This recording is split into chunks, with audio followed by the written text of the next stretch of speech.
Okay, could I get your name? Molly, Molly, okay. Molly, you came with somebody today? my husband. Or are you just sitting real close to this guy? I'm just sitting close to him. Okay, sitting, okay, here we are. Could I get your husband's name? Bryan. Bryan, okay.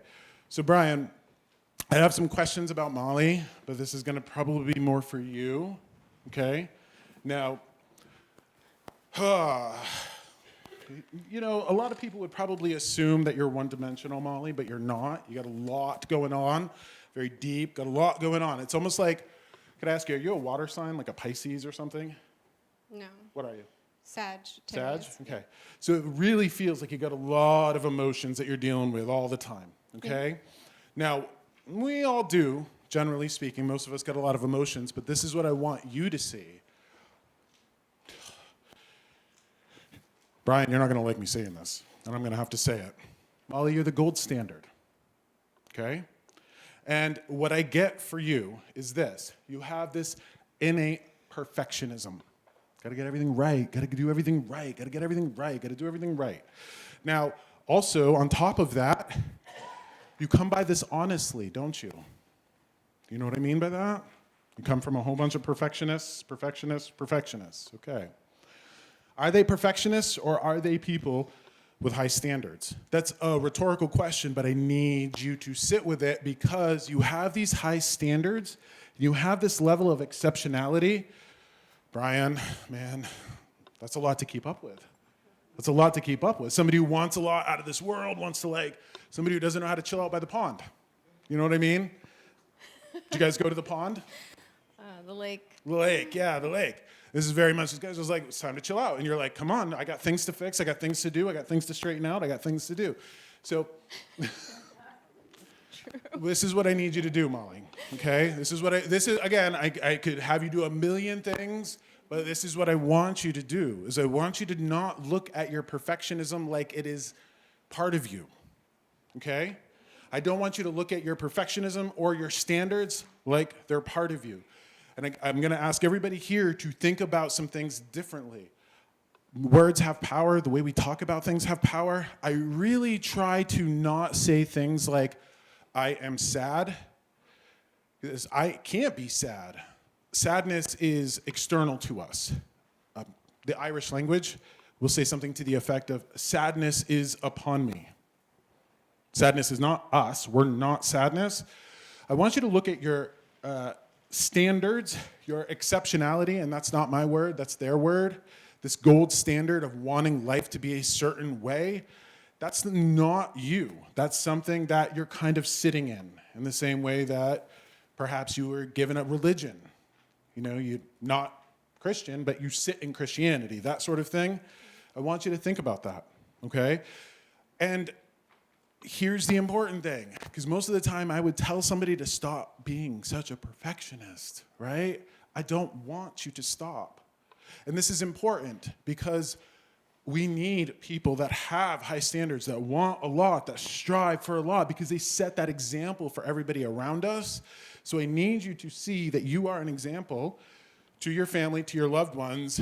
You're just really stringently clinging to your ideals, like it's life or death. And it's not. So I want you to sit with how important it is to be exceptional, how important it is to have standards and want dreams and hopes and aspirations. But if you can't make it happen to the degree you want to, the world's not falling in around your head. And even more importantly, you're not a failure, okay? You're not a failure. Now, this message is very important because this comes from a man who is really well-read. Really, really well-read, like a man who would be studious, very smart, very knowledgeable. This is a man who would have had, can I ask you, did you know your dad's dad? Some. Some? I wasn't close to him. You weren't close to him? No, but I knew of him. I knew him. You knew of him, you knew him. Can I ask you, you had that name? Like your dad's name, your dad's last name? I don't know if you have it now, but it's very, like there's a standard of exceptionality. Like I want things to be good. And this is very much like an ancestral thing that you have going on, is that, you know, they just want the best for us. You're really relaying that. But again, how do you find that balance between wanting those standards, wanting everything to be great, but not feeling like a failure if things don't measure up or you don't hit the mark, okay? Do you have anything that's like a sales forecast? Do I have a sales forecast? Yeah. Okay. Have you ever worked in sales? No. It's hell. Like truly hell. It is. It is. I mean, the car dealers, the car salesmen, right? Having to sell a certain amount of cars a month. Cell phone guys having to sell a certain amount of cell phones a month. It's not great. My son does it. Your son does it. Yeah, I don't Okay. do it. And I get that. So can I ask you, your son an exceptional person? Yes. Right. That's not an accident. Okay? So again, in the same way that, I want my mom to know that all her efforts and her sacrifices were very much worth it. Very much worth it. I'm not gonna just beat myself up getting there.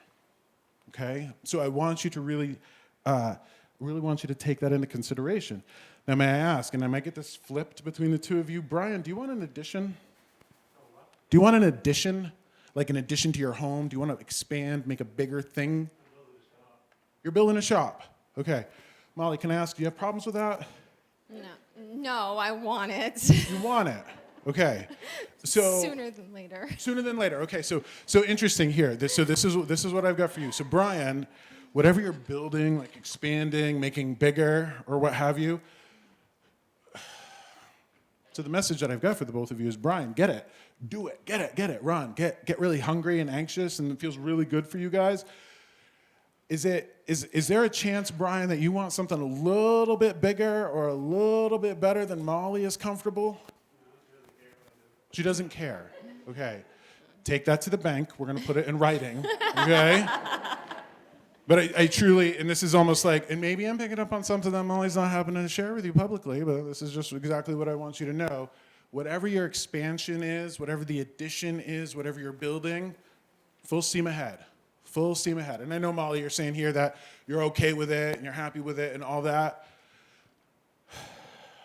Whatever, if there's hesitation, just understand that things are moving in that direction for a reason.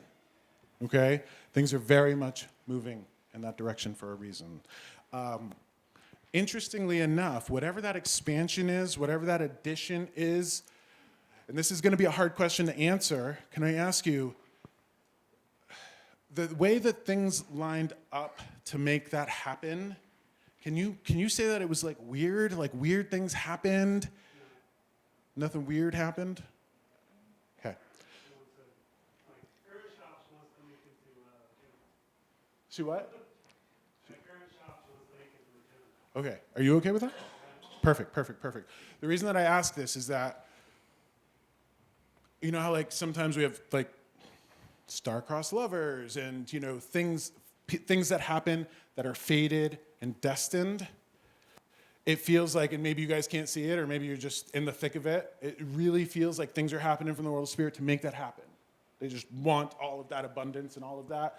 Can I ask you, do you all have employees? No? I do. You do. Okay, so Molly, do you understand in the way that you have employees that you're making the lives of other people better? Like, when you hire people and they have a living and they're putting food in their cupboard and keeping lights on and what have you, Yeah. you're making their lives better. Okay, this is very much, you're supported by your ancestors, your beloved dead. So again, probably just the example of you are your own worst enemy. You know what I mean? Get out of your own way sort of thing. Lean into it. Everything around you guys is just lifting you up, and it's very important for y'all to see that, okay?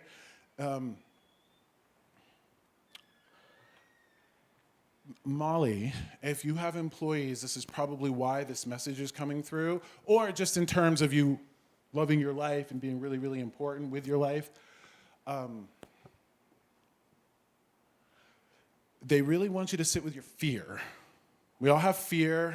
Worry about things going sideways or wrong or anything like that. But I want you to do something for me. Anytime you feel apprehensive or anxious or scared about something, I want you to imagine that Bryan is saying it to you, or your loved ones are saying it to you, and they're bringing you that fear. Then I want you to kind of talk to yourself and give you what you would give somebody else. Because the way that I believe her name was Colleen, the way that I asked Colleen if she would be proud of her own daughter, if she'd walked through that life, you're just somebody to be very proud of, okay?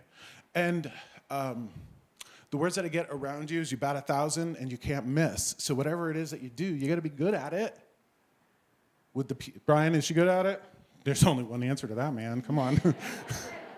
You're good at it. So again, this is very much get out of your own way. Please keep moving in that direction, because in that way, I believe that the both of you are just listening to your intuition, just listening to those messages that you're getting, and that's what our spirits want for us. Use those examples of me following along, those breadcrumbs of going here and going there and just finding my way.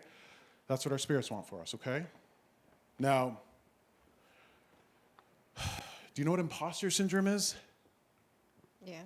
Okay. Imposter syndrome is feeling like you're an imposter, feeling like, I'm gonna give you a suggestion here, and I feel like you're gonna give me imposter syndrome right back. I'm going to encourage you to sing more, okay? And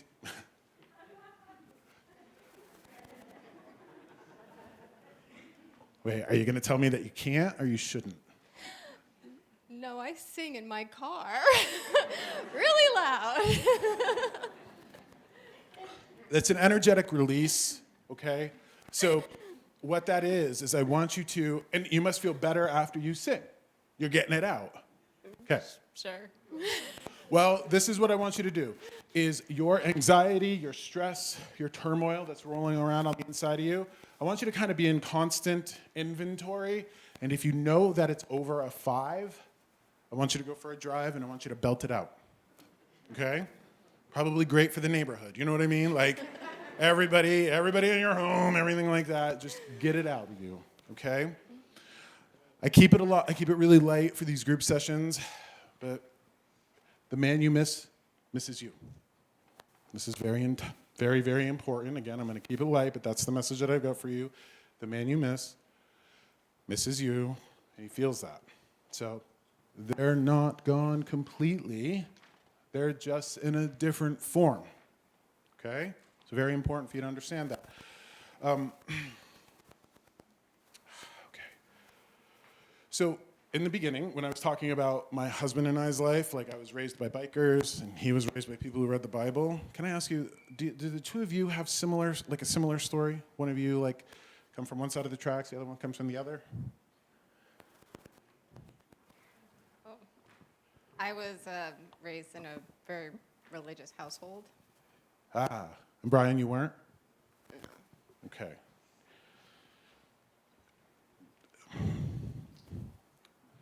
If I don't pass the message through, I don't get another one.